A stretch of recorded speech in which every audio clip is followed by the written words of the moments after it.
اگر آپ کامیاب ہونا چاہتے ہیں تو اپنے دشمن کے آگے ایسا ہدف شو کریں جو آپ کا ہدف نہیں ہے۔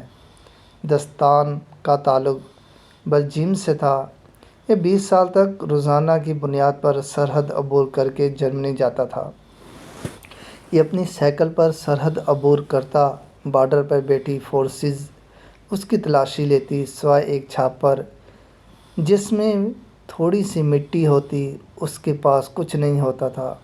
فورسز مٹی سے بھرے چھاپر کو کھنگالتی اور چھوڑ دیتی۔ یہ جس راستے سے جرمنی داخل ہوتا واپسی اسی راستے سے نہیں آتا تھا۔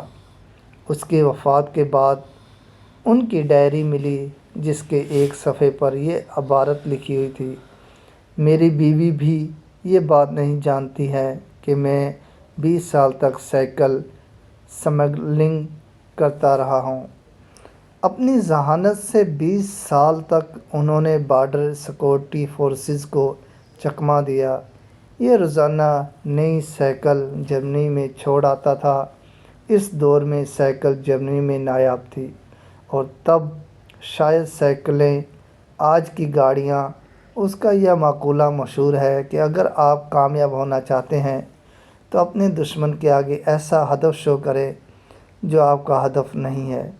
اس کی آنکھوں میں دھول جھونک کر اپنے ہدف کا تعاقب کریں۔ اس شخص کو دنیا کا ذہین ترین سمگلر سمجھا جاتا تھا۔